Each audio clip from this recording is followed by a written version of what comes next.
한 주간 동안 주의 은혜 가운데 평안하셨습니까? 옆에 사람하고 인사합시다. 사랑합니다. 축복합니다. 네, 제목이 있습니다. 같이 읽겠습니다. 아직 소망이 있습니다. 아멘. 아직 소망이 있습니다. 정말 오늘 제목이 너무 좋습니다. 그런데 그 소망이 누구에게 있는지, 또 그 소망은 어떻게 실제화될 수 있는지 한번 보도록 하겠습니다. 오늘 에스라서 7장부터 10장까지 전체를 볼 거예요. 지난주에 1장부터 6장까지 봤어요. 그러면서 불의의 도움을 거절하라 라는 제목으로 함께 봤었어요. 불의의 도움을 거절하라. 그럼 어떻게 한다고요? 손해가 따르고 어려움이 따른다고요. 할렐루야 했어요. 오늘도 그런 게 전제될 거고 앞으로 계속 그런 얘기를 하게 되겠죠. 믿음의 사람들로 어떻게 사는지 생각해 봤으면 좋겠어요. 오늘 말씀을 전하면서 오늘 제 아침에 받았던 도전을 말씀드리고, 그리고 오늘 본문 들어갈게요. 오늘 저에게 어떤 분이 아침에 영상을 하나 보내주셨어요. 저에게 배웠던 이 무슨 목사님이라고 그분이 보내주셨는데, 그냥 클릭을 했더니 아프리카 어느 동네에서 벌어진 사건 같아요. 4명의 크리스찬들이 수백 명이 되는 동네 사람들에게 한 구덩이에 몰려 들어가서 매를 맞고, 정말 사람이 저렇게 맞을 수 있을까 싶을 정도로 매를 맞고, 그들 위에 막 가지를 던지길래 저기 무슨 종교 행위를 하나 했더니 그게 아니고 나뭇가지를 막 꺾어다가 막 그들 위에 쌌더니 불을 질러서 그들이 순교하는 장면을 아침에 봤어요. 몇 년 전에 선교사님이 저에게 이슬람에게 여자 선교사님들이 목이 잘리는 영상을 저에게 보여줄까요? 그래서 영화에서 한두 번 본 게 아니니까 보여달라고 그랬다가 며칠 동안 밥을 잘 못 먹고 정말 괴로웠던 시간이 있었는데, 오늘 아침에 또 다시 그 영상을, 다른 영상이었는데 봤어요. 마음이 굉장히 한편으로는 무겁고 한편으로는 신앙이 뭔가 하나님 앞에서 우리는 어떻게 살아야 되나 이런 생각을 했어요.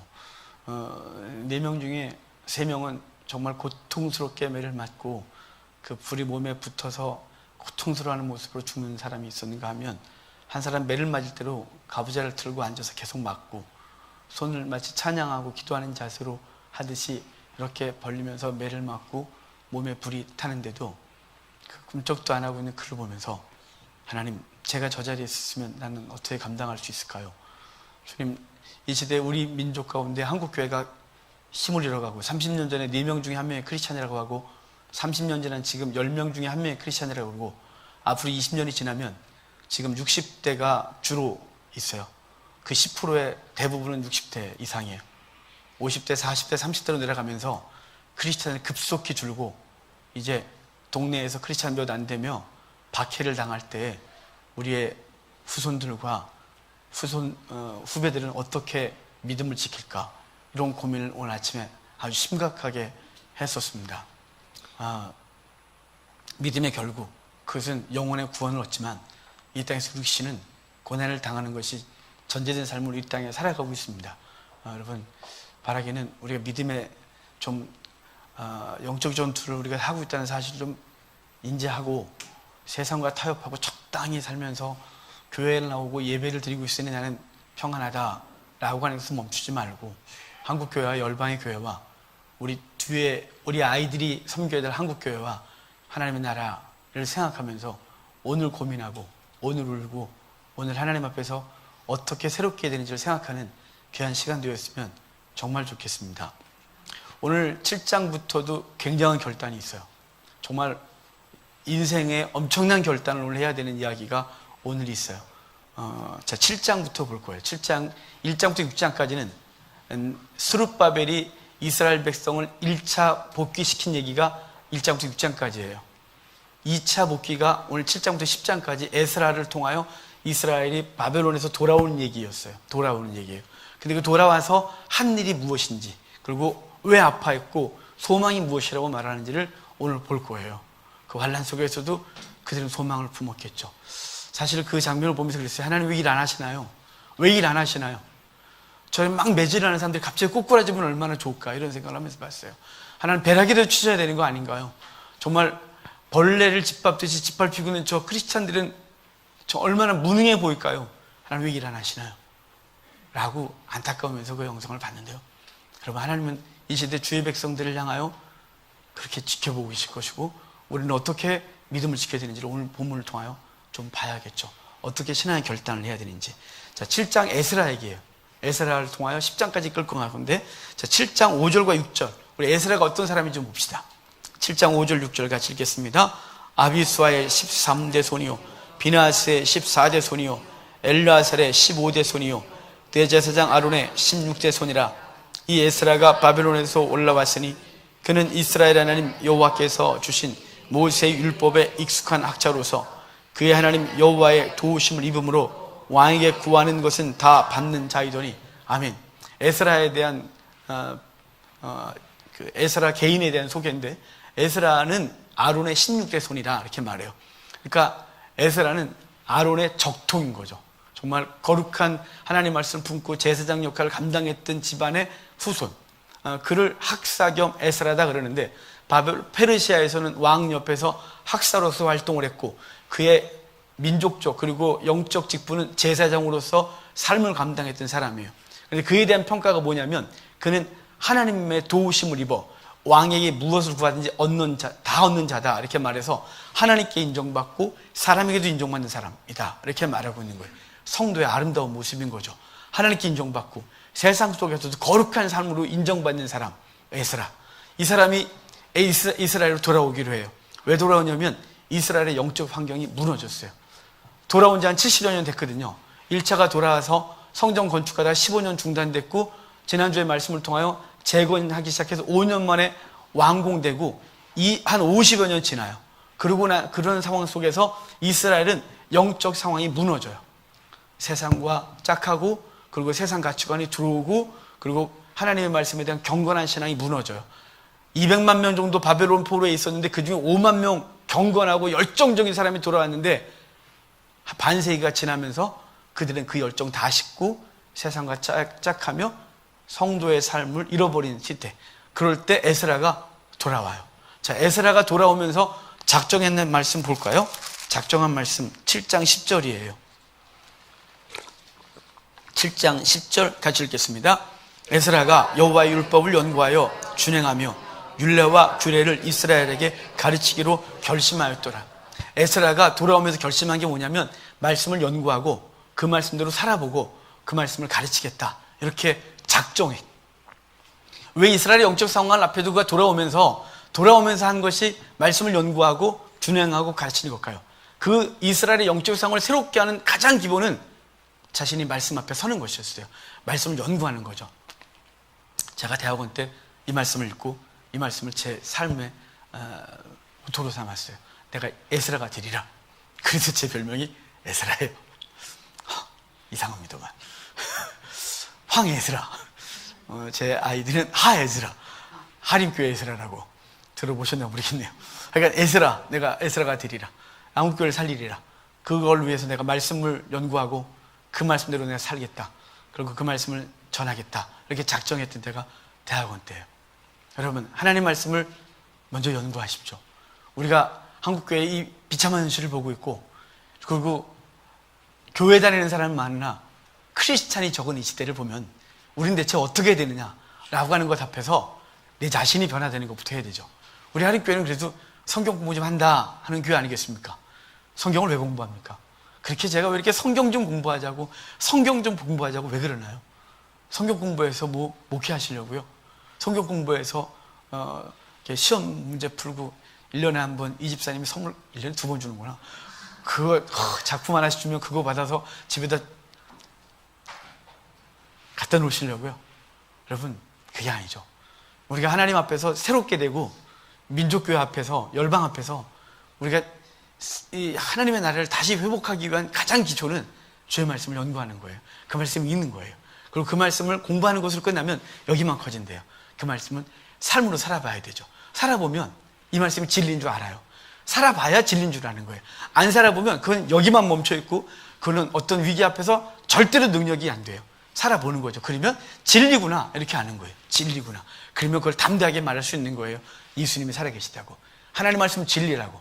주의 말씀은 살아있는 것이라고 말하는 거죠. 에스라가 돌아오면서 한 게 뭐냐면 말씀을 연구하고 그 말씀을 준행하고 그 말씀을 가르치겠다. 여러분 오늘 작정하시길 바라요. 말씀을 연구하고 그 말씀을 준행하고 그 말씀을 가르치는 자가 되겠다고 작정하십시오.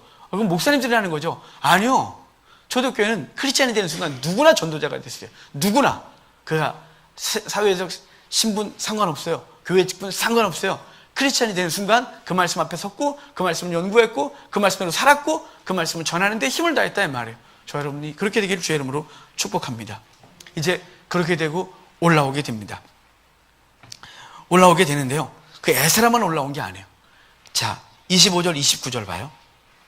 25절, 26절이요. 7장 같이 읽겠습니다. 에스라여, 너는 내 손에 있는 내 하나님의 지혜를 따라 내 하나님의 율법을 아는 자를 법관과 재판관을 삼아 강 건너편 모든 백성을 재판하게 하고 그중 알지 못하는 자는 너희가 가르치라. 물은 내 하나님의 명령과 왕의 명령을 준행하지 아니하는 자는 속히 그 죄를 정하여 혹 죽이거나 귀양 보내거나 가산을 몰수하거나 옥에 가둘지니라 하였느니라. 아멘. 지금 아닥사스다 왕이 그래 너 가라. 가면서 네가 모든 전권을 주겠다는 거죠. 영적 정권 그리고 재판의 정권을 줄 테니까 너가 가서 하나님의 율법을 아는 자들과 함께 가서 그걸 해라래요. 이걸 누가 하는가고요? 세상 지도자가 아니요. 말씀을 아는 자들이 가서 율법을 아는 자들이 가서 그것에 대해서 책망하고 그것에 대해서 바르게 하고 그것을 듣지 아니하는 자는 죽이든지 귀양 보내든지 그렇게 하라 이렇게 엄하게 말하고 있는 거예요. 엄하게. 여러분 주의 말씀이 우리 가운데 그렇게 엄하게 들리고 황목사 혼자만 그 일해라가 아니라 우리 성도들이 다 그렇게 돼서 성경 교사들로 거듭나는 변현회가 있기를 바랍니다. 우리 하림교회 부속기관이 스토리 바이블 성경 통독원이잖아요. 그 모토가 뭔지 아십니까? 목사님만 알면 되지 뭐 그걸 말하려고 그래요. 네, 제가 알려드릴게요. 이 땅의 모든 영혼이 하나님의 말씀을 스스로 읽고 스스로 깨달을 때까지 라는 모토예요. 모든 영혼이 성경을 읽어도 무슨 뜻인지 모르는 사람들이 아니라 읽고 깨닫고 그 말씀을 스스로 읽을 때까지 라는 모토예요. 이것을 갖고 시작했는데 그렇게 많지는 않습니다. 아직 우리 통독원 출신들이 한 10여 년 하면서 그래도 전국에 꽤 있지만 그래도 몇만밖에 안 돼요. 여러분 하나님 앞에서 우리가 율법을 아는 자들이 되어지고 그들과 함께 우리가 주의 나라를 함께 세워가는 귀한 은혜가 있길 주의 이름으로 축복합니다. 이제 그렇게 해서 그들이 돌아오기를 하는데 에스라가 사람들을 다 모아서 어디로 가냐면 아와 강가로 가서 금식 기도를 해요. 왜 금식 기도를 하냐면 아까 처음 읽었을 때 에스라를 뭐라 하냐면 하나님의 도우심으로 왕에게 무엇을 구하든지 다 얻는 자더라 그랬잖아요. 왕에게 구하면 돼요. 왕이셔. 군사도 좀 지원해 주시고 호위무사도 좀 보내주시고 우리가 금은보화 다 가지고 예루살렘을 갈 건데 강도 때들이 준비하고 있다가 약탈하거나 죽일 수 있으니까 어린아이와 여기까지 다 가야 되니까 위험하니까 군대 좀 지원해 주시죠. 가는 길에 좀 호위 좀 해주시죠. 이렇게 할 수 있는데 에스라가 안 해요. 안 하고 그가 금식하며 하는 말이 있어요.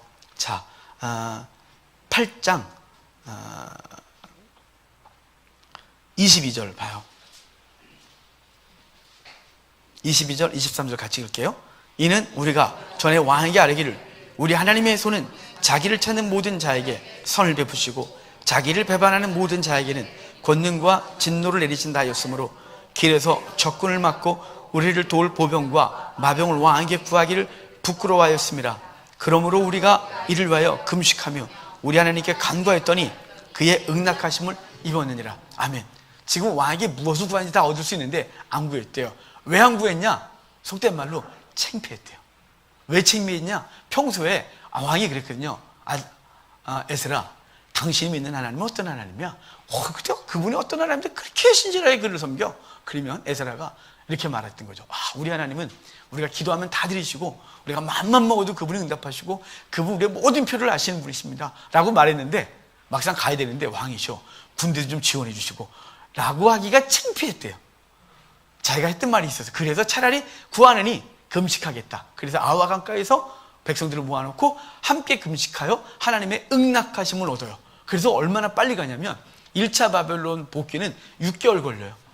바벨론에서 예루살렘까지 6개월 갔어요. 그런데 에스라는 4개월 만에 가요.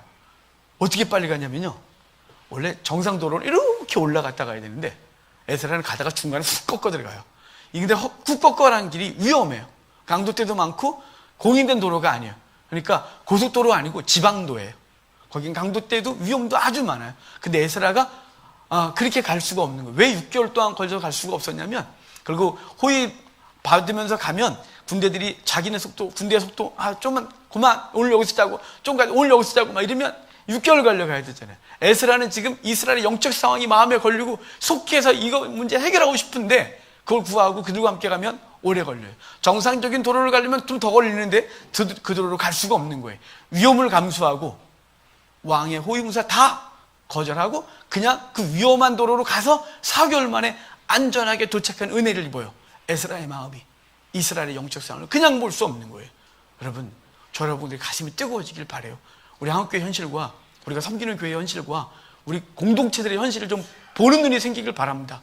그럼 나 신앙생활 잘하는데 나 교회 열심히 다니는데 뭐가 문제야? 여러분 보십시오. 주변을 보십시오. 우리 한국교회가 얼마나 열악했는지, 얼마나 비참해졌는지, 얼마나 번영신학에 쩔었고 세속주의에 그리고 기복에 쩔었는지를 보십시오. 이번 주 중에 몇 분의 목사를 만났는데, 그 중에 한 분이 몇 년 만에 통화를 했어요. 그러더니 얼마 전에 통화를 하고, 목사님 뵙고 싶대요. 그래서 오시자고.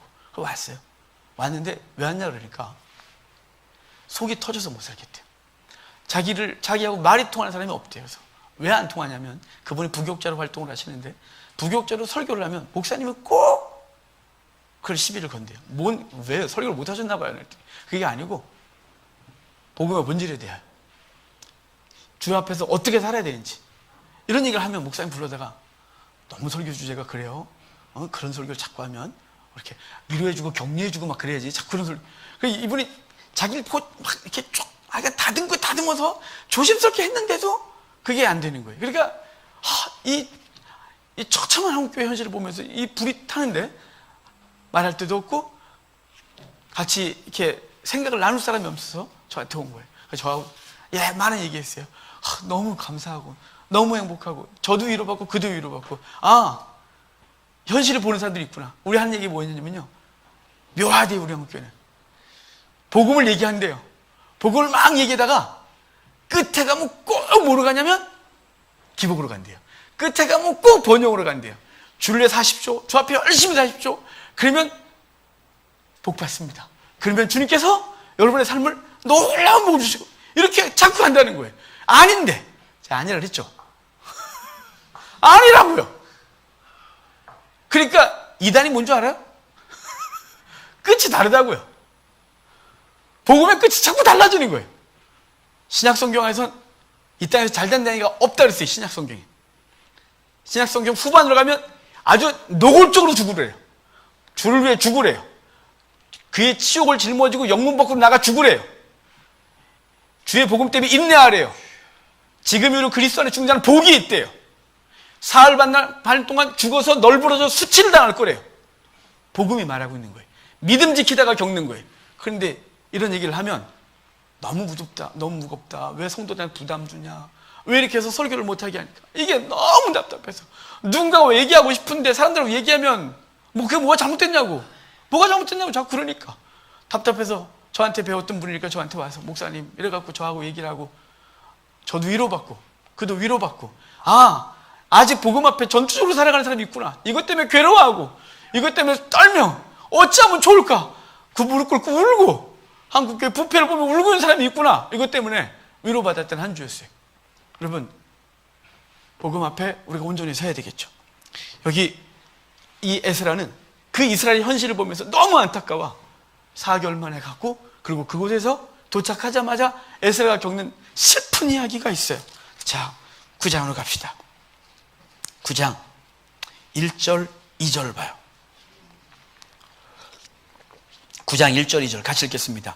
이후에 방백들이 내게 나와 이르되, 이스라엘 백성과 제사장들과 레위 사람들이 이 땅 백성들에게서 떠나지 아니하고 가나안 사람들과 헷 사람들과 브리 사람들과 여부 사람들과 암몬 사람들과 모압 사람들과 아모리 사람들의 가증한 일을 행하며 그들의 딸을 맞이하여 아내와 며느리로 삼아 거룩한 자손이 그 지방 사람들과 서로 섞이게 하는데, 방백들과 고관들이 이 죄에 털그뜸이 되었다 하는지라. 지금 백성들이 와서 고자질하는 거예요. 선생님, 우리가 얼마나 이상한 줄 알아요? 레위인들, 제사장들, 백성의 고관들, 지도자들이 주변의 이방 여인들과 결혼하고, 그리고 그들의 그 우상 숭배를 끌고 들어와서 이미 영적 신앙은 다 무너졌고 엉망이 됐다고 말하고 있는 거예요. 누가요? 지도자들이, 거룩하게 살아야 될 레위인과 제사장들이, 백성의 지도자들이 이방 여인과 결혼하고, 그래서 그들의 가증한 풍속을 갖고 들어와서 신앙하고 있는 거예요. 여러분, 이때 모습은 이스라엘의 객관적인 모습은 평안이었어요. 아주 평안했어요. 주변에 공격을 당하거나 그러지 않았어요. 아주 평안하게 살고 있었어요. 마치 누구 때 같았냐면 솔로몬 때처럼요. 비록 그렇게 부유하거나 독립국가를 갖고 있지는 않지만 총독제 안에서 페르시아의 속국으로 살아가고 있었지만 평안했어요. 왜 평안했냐면 이웃과 혼인관계를 누리면서 주변에 니꺼 내꺼 없이, 그래, 에돔도 우리 형제, 모압도 우리 형제, 암몬도 우리 형제, 애굽도 우리 형제, 사마리아도 우리 형제, 아모리 족속도 우리 형제, 이러면서 혼인관계를 통해 그들과 그 더러운 것들을 다 갖고 들어와서 평안을 유지하고 있었던 거예요. 마치 솔로몬이 그의 부귀영화를 유지하고 더 강화시키기 위하여 이방 여인들을 아내로 삼고 그들의 우상을 예루살렘 안에 공식적으로 신전을 지어주며 그 거짓 평안을 유지했던 것 같아요. 우리도 마찬가지. 거짓 평안. 이 시대도 거짓 평안. 우리 시대도 거짓 평안. 세상과 짝하여 얻은 것을 가지고 누리고 살며 거짓 평강을 누리면서 이것이 평강이라고 말하고 있는 거예요. 세상 가치관 우리가 다 받아들이면서 복음적 가치관 다 잃어버리고 세상 짝하고 세상의 가치관으로 살아가며 세상에 주는 것의 유익을 조금씩 받아 누리면서 세상과 싸우지 아니하고 세상 가치관과 전투를 선포하지 아니하고 세상 가치관과 혼인하고 그것을 내 삶의 주인으로 삼고 그것이 유익을 누리면서 평안하다, 평안하다, 평안하다 라고 말하는 시대, 그 시대나 지금이나 그걸 누가 말하는 거예요? 깨어있는 백성들이 이루고 있는 거예요. 우리가 이렇게 됐다고, 우리가 이렇게 됐다고, 우리가 이 모양이라고. 여러분, 제가 한국교회 앞에서 기도하는 거 뭐냐면 눈이 열리게 해주십시오. 이 번영신학과 기복주의에 쩔어있는 이 한국교회가 영적 눈을 띄워달라고 기도하는 거예요.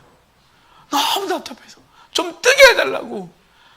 제가 가끔 궁금하거든요. 정말 몰라서 저렇게 설교하는 걸까? 무식한 나도 깨닫는 걸 저들은 모르는 걸까? 아니면 알면서도 눈을 감고 알면서도 그 유익이, 그 썩은 유익이 우리가 주는 평강과 겉으로 보이는 이 부흥과 이 거짓 평안 앞에서 그것을 누리고 있는 것을 즐거워하기 때문에 모른 척하는 건가? 아니면 정말 못 깨닫는 건가? 저 너무 궁금해요. 정말 궁금해요. 어쩜 이렇게 우리가 엉망이 됐나? 여러분, 바라기는 여러분도 깨어나기를 바라요. 목사 혼자 소리를 질러대는 게 아니라 우리가 같이 깨어나서 우리가 얼마나 세상 가운데 짝하고 살아가며 그 세상이 주는 유익 앞에 굴복하고 그것이 주는 유익을 눈 감고 받아들이면서 거짓 평강을 누리며 주께서 주신 평강이라고 거짓말하고 있는 우리의 모습들이 보여지길 바라고 하나님 앞에서 제대로 서는 저와 여러분 되길 주의 이름으로 축복합니다. 이걸 누가요? 지도자들이요? 제사장이요? 레위인이? 아니요, 깨어있는 성도들이 와서 이걸 고자질하는 거예요. 그랬더니 에스라가 이 이스라엘의 영적인 상황을 알고는 왔지만 이렇게 처참하게 무너질 줄 몰랐어요. 그래서 에스라가 우는 장면이 있어요. 자, 3절 봐요. 3절 같이 읽겠습니다.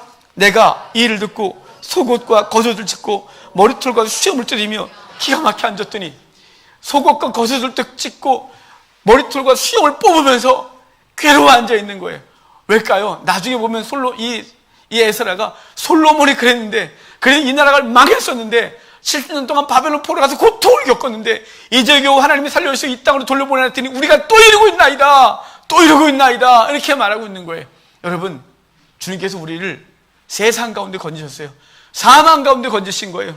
사단의 노예 가운데서 건졌어요. 세상 가치관 가운데 건져주셨어요. 그런데 이제 살만하니 다시 세상 가치관과 조금씩 짝으라고 하나님께서 당신의 아들을 보내 우리를 건져주셨고, 그분께서 생명 주시고 성전 건축하게 하시고 거룩한 영적 성전을 건축하게 하시고 하나님이 친히 울타리가 되셔서 우리를 지켜주시고 계신데, 그럼에도 불구하고 우리는 여전히 세상 것과 짝하고 세상 가치관을 살아가고 있는 영적 환경들이 우리 눈에 보이길 바라고, 누가 지적해야 하는 것이 아니라 스스로가 보이는 귀한 은혜가 있기를 바라요.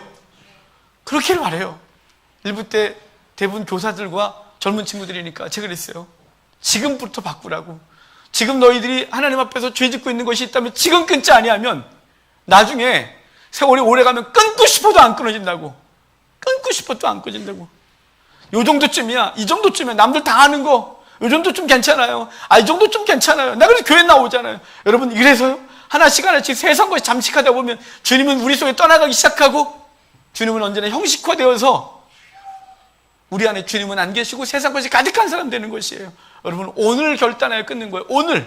오늘이요. 에스라가 이 말을 듣고 백성들이 오늘 에스라는 그날부터 금식했고 그만 울기 시작했고, 백성들은 그 모습 보고 그들이 와서 우리가 행하겠나이다 라고 말하고 있는 거예요. 여러분, 죄를 하나님 앞에서 과감하게 끊지 아니하면 그것이 우리의 삶을 주장하게 되는 것이에요. 여러분이 제 어린 시절과 제 삶을 잘 알아요. 제가 청년 때 제 삶이 너무 힘들었어요. 너무 힘들고 제 가정이 너무 답답하고 제 자란 배경이 너무 환심스럽고 원망스럽고 어떻게 내 인생이 이렇게 그지 같을까? 이런 생각을 막 하다가 어느 날 제가 섬겼던 담임 목사님의 아들이 군대 갔는데 사모님이 저에게 이렇게 매주마다 몇 개씩 소포를 보내래요. 저한테 꼭 소포 보내라고 심부름 시키거든요. 그럼 제가 그래갖고 우체국 가서 심부름을 하는데 어느 날 기분이 되게 나쁜 거예요.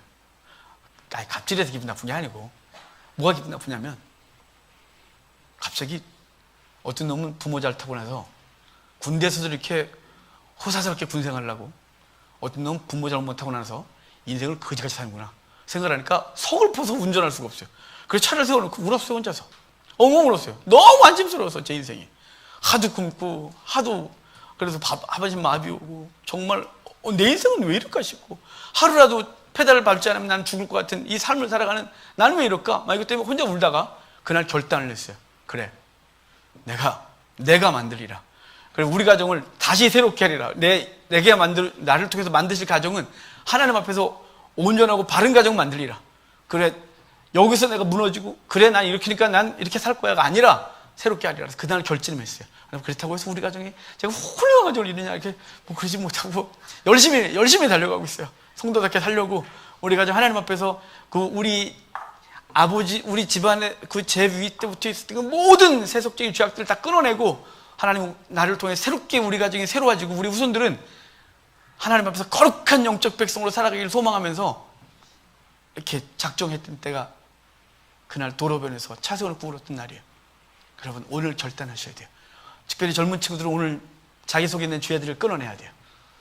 누가 지적질을 해서가 아니라 자기를 위해서라도, 그리고 자신이 이룰 가정과 그리고 낳을 자녀들이 하나님 앞에서 복되고 훌륭하게 되는 신앙의 명문 가정을 이루는 것을 소망하며 오늘 죄악을 끊어내는 귀한 은혜가 있길 바라요. 누군가가 해주겠지가 아니에요. 누군가가 하겠지가 아니라 오늘 하나님 앞에 내가 결단하지 아니하면 내 주변은 계속 무너지고, 내 자녀 때가 알아서 하겠지 뭐. 그 다음 때는 알아서 하겠지. 난 그냥 내 인생을 이렇게 살다가 이 정도면 되지. 구원 받았는데 뭘 더 자꾸 하라 그러나 라고 아니라 오늘 하나님 앞에서 결단하고 끊어내야 하는 것이. 그러고 나서 이제 그 백성들이 에스라가 다 모여. 그래서 3일 만에 다 모이라고. 3일 만에 다 모였는데 그들이 그날 큰 비가 내려갖고 비를 12월 초순인데 엄청나게 비를 맞아요. 이스라엘은 12월 1월에 눈보라 내려요. 이스라엘도, 예루살렘도.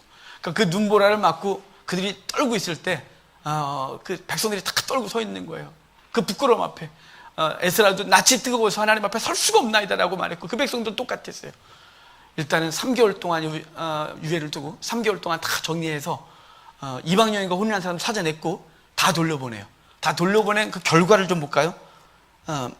10장 맨 마지막 절이에요. 10장 맨 마지막 절 같이 읽겠습니다. 이상은 모두 이방 여인을 아내로 맞이한 자라. 그 중에는 자녀를 낳은 여인도 있었더라. 여러분, 이게 얼마나 힘들까요? 여러분, 여기 윤리, 도덕, 세상 가치관 따지면 안 돼요? 지금 그 여인들이 들어와서 세상 가치관, 이방의 우상 숭배가 집안에 들어왔어요. 그래서 그걸 끊는 방법은 그 여인들을 돌려보내는 거예요. 그래서 강제 이혼하는 거예요. 그 중에는 아이를 낳은 자들도 있다. 이 말은 그 여인은 아이를 데리고 집에 갔어요.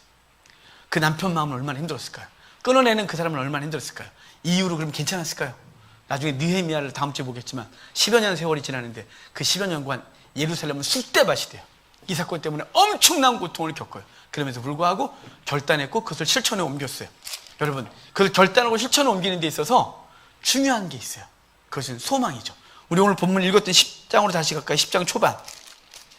10장의 2절 후반에 가면 이러잖아요. 이스라엘에게 아직도 소망이 있나이다. 이스라엘에 아직도 소망이 있나이다. 저는 아직 소망이 있습니다.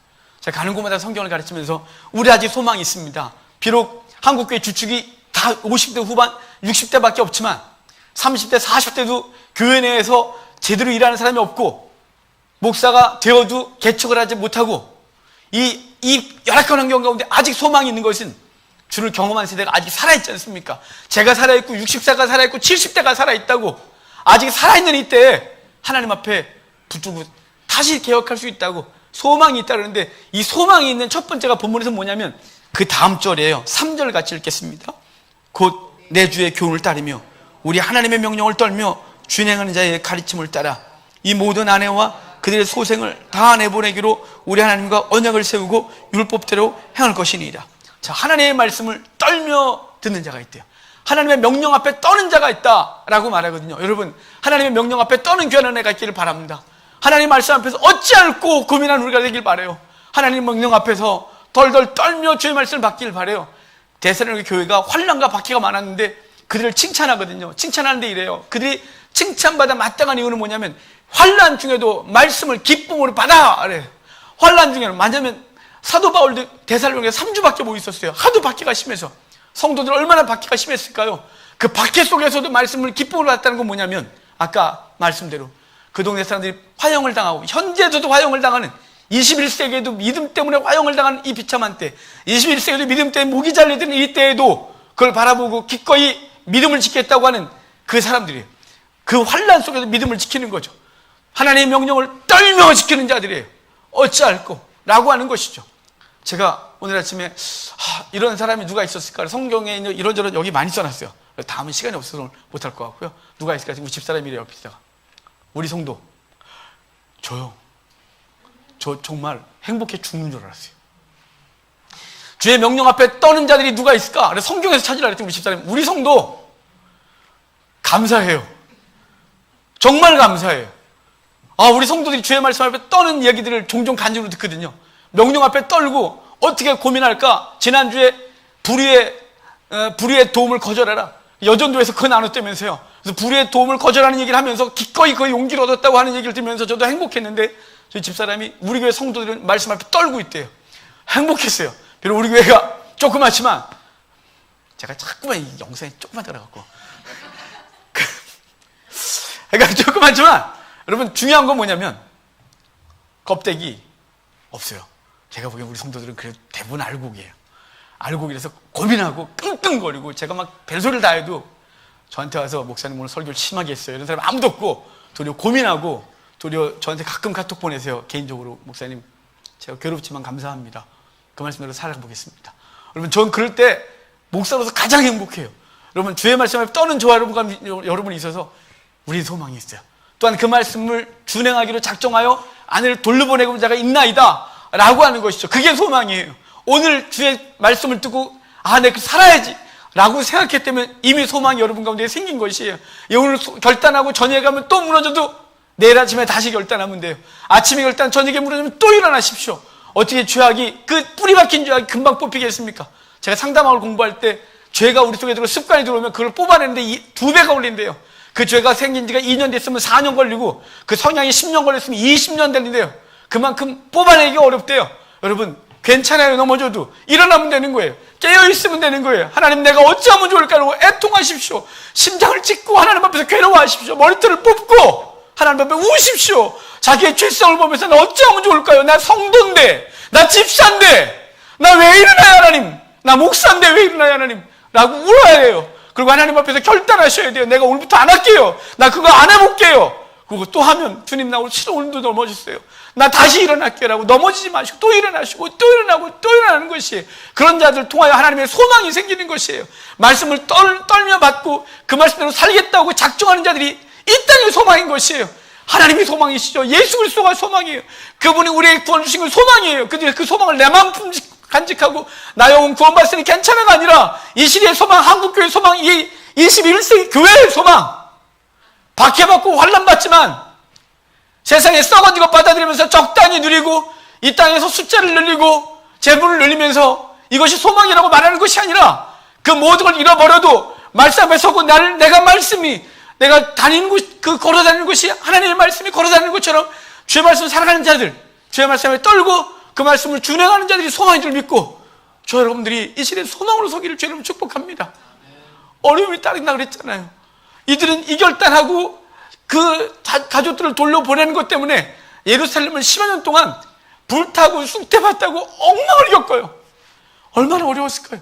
지난주에도 그랬죠. 성전 건축 같이 하자. 싫어! 그랬더니 15년 동안 중단이 되는 어려움을 겪었다고.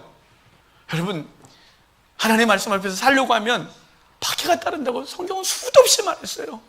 여러분, 세상 것을 적당히 세상 것과 혼인하고 세상 것을 받아들여 누리는 그 거짓 평안을 깔고 앉아서 평안하다 그러지 마시길 바랍니다. 하나님 앞에서 보시길 바라고, 내가 이 거짓 평안을 누리느니 차라리 환난의 길을 겪겠다. 내가 이 거짓 것을 끊어내고 하나님 앞에서 거룩하게 서겠다. 이런 결단이 있기를 바랍니다. 우리 성도들도 하나님 앞에 아름답게 살아가는 걸 제가 알아요. 제가 우리 구이동에 있을 때 집사님, 우리 교회 집사님은 아니지만 친한 집사님 한 분 계셨어요. 잉크방 집사님. 그분 원래 서울대 다니셨어요. 서울대 다니다가 과가 자기 마음에 안 들면 머리 때려치시고 다시 반수해서 연대를 가셨어요. 머리 좋은 사람들은 재수가 없어요. 어쩌면 이렇게 반수해 아무데나 막 가시고 가고 싶은데 다 가요 그냥. 그래서 하셨어요. 그리고 졸업하고 삼성에 들어가셨어요. 삼성에 다니면서 나름대로 잘 나가셨는데 그 삼성에 다니다가 그만 만나지 말할 거 만났어요. 예수님을 만났어요. 예수를 만나는 바람에 괴로운 거예요. 왜냐면 이분 술 너무 좋아하셨거든요. 맨날 술 먹고 맨날 2차 3차 맨날 새벽 1-2시에 집에 들어가는 게 삶이었는데 예수님 딱 믿고 나니까 그게 너무 괴로운 거예요. 너무 괴로워서 자기 업무와 그리고 자기 하는 일들이 자꾸 그런 일들이고 사람들 만나야 되고 저녁에 회식을 하고 그 문화 속에 살아가는데 이걸 끊기가 너무 힘든 거예요. 예수 믿는 것과 자기의 삶이. 그래서 결단했어요. 삼성을 그만두셨어요. 그리고 잉크방 하셨어요. 그 내가 그랬어요. 얼마 벌어요 집사님? 그랬더니 그 당시 150에서 많이 벌어야 200. 그 4인 가족을 이끌 수가 없는 거예요. 제가 그랬어요. 제가 우리 김 집사님 소개시키려고 집사님 제가 좋은 직장을 알려드릴까요? 돈 많이 줄 텐데 거기 어때요? 집사님 환영받을 텐데. 그랬더니 그분이 그래요. 목사님 그만하시라고 그랬어요. 왜요? 그랬더니 난 이게 행복하대요. 왜 행복해요? 그랬더니 그래요. 지금 집사님 돈 때문에 고민이시고 가족들한테 제대로 뭘 못 해주시고 자녀 가르치고 싶은데 못하는 거 괴롭잖아요. 예, 그거 힘들지만 그것은 제가 지금 누리고 있는 것과 비교가 안 된대요. 뭐냐니까 그분이 잉크방 아침에 문을 열면 새벽에도 갔다 와서 집에서 식사를 하고 아침에 나와요. 아침에 나오면 문을 딱 열고 그 잉크 충전 방이 있어요. 그 토너가 아주 잉크하고 토너가 시꺼멓게 된 방이 있어요. 그 골방에 들어가서 30분 동안 성경을 혼자 바깥에 손님이 와서 계세요 절대 안 나가세요. 성경을 읽고 그리고 30분 동안 혼자 새벽에도 하고 오신 양반이 거기서 또 그 시꺼먼 방에서 혼자 기도하시고 그리고 나와서 이제 책상에 펴놓고 손님 없으면 성경만 읽는 거예요. 그리고 성경에 궁금한 게 있으면 해결이 안 되면 체크해놨다가 저한테 전화해요. 목사님 놀러 오시라고. 왜요? 그래서 궁금한 게 많아서 오라고. 그럼 제가 가요. 그럼 성경 같이 얘기하잖아요. 손님이 오면 그래요. 이따 저녁에 갈게요. 다 밀어요. 왜냐면 하나님 말씀이 너무 행복해서. 그거 버릴 수가 없대요. 근데 이 행복한 걸 왜 자꾸 뺏으려고 그러냐요. 목사님 제가 다 포기하고 이거 얻었는데 다 버리고 이거 얻었는데 왜 자꾸 저한테 다른 직장 얘기하시냐요. 저는 이거 포기 안 한대요. 결국 이제 지방으로 이사 가셨는데 제가 그분 보면서 야 하나님 말씀 저렇게 좋을까? 주의 은혜가 저렇게 좋을까? 주의 방법대로 사는 것이 저렇게 좋아서 모든 걸 끊어내는 결단이 있는 그런 소망 아니겠어요? 소망이에요. 저 여러분 가운데 그런 귀한 은혜가 있기를 바랍니다. 하나님 말씀에 떠십시오. 에스겔을 통하여 9장에 이렇게 말해요. 그 예루살렘을 다 멸해버리겠다고 하실 때 그 예루살렘을 담당한 천사들 나와 무기 들고 나와 그래놓고 다 죽이려고 하니까 잠깐만 있어봐. 너 흰 옷 입고 목통차네. 넌 예루살렘을 다니면서 이 죄악을 보고 슬퍼하는 자를 찾으래요. 그리고 그들이 이마에 표를 하래요. 그리고 심판하래요. 주님께서 이 시대를 향하여 아파하실 때, 우리 한국교회를 향하여 아파하실 때 멸하시려고 하다가 이 죄악을 보고 이 세상이 가득하게 한국교회에 들어와 있는 것을 끊어내려고 몸부림을 치는 우리들, 죽을 때까지 완전히 끊어내기 힘들겠죠. 왜냐하면 내가 무엇에 물들었는지 모르니까요.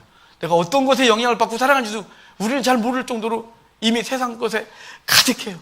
복음이 왜곡돼서 들어온 게 너무 많고 끝이 가짜 기복으로 바뀌어서 우리에게 들어온 게 너무 많아서 내가 지금 신앙생활하는 것인지 아니면 종교생활하는 건지 모를 정도로 헷갈릴 정도로 너무 많아졌어요. 그것들 끊어내는데 힘을 다하고, 그래서 하나님이 우리를 통하여 한국교회에 다시 소망을 삼으시고 20여 년 뒤에 지금 제가 걱정하는 이 바보 같은 걱정이 헛된 걱정이었으면 증명됐으면 좋겠어요. 황 목사 20년 전에 괜히 저는 쓸데없는 소리 했다고 보라고 지금 한국교회가 얼마나 거룩하고 얼마나 풍성해졌는지 황 목사 괜히 또 혼자 울었다고 바보같이 라고 하는 바보가 됐으면 좋겠어요. 제가 70의 바보가 됐으면 좋겠어요. 한국교회가 다시 거룩하게 서고, 그리고 지금 여기에 있는 청년들이 한국교회 기둥에 있을 때 한국교회 지금보다 더 훌륭하게 서고 거룩한 공동체가 되는 귀한 은혜가 있기를 주님 축복하고, 그 일을 누가 하시냐? 하나님의 손이 하신다고 오늘 본문에 여러 번 하나님의 손에 도움을 입었다, 여호와의 손에 도우심을 입었다 계속 그러는데, 주의 백성들이 서고 주의 도우심이 한국교회에 있고, 그래서 믿음의 선진들이 한국교회를 열심히 이끌어왔고, 우리가 세상에 착하고 다 망가뜨렸다면 깨어난 사람들을 통하여 다시 한국교회가 서는 귀한 은혜가 있기를 주의 이름으로 축복합니다.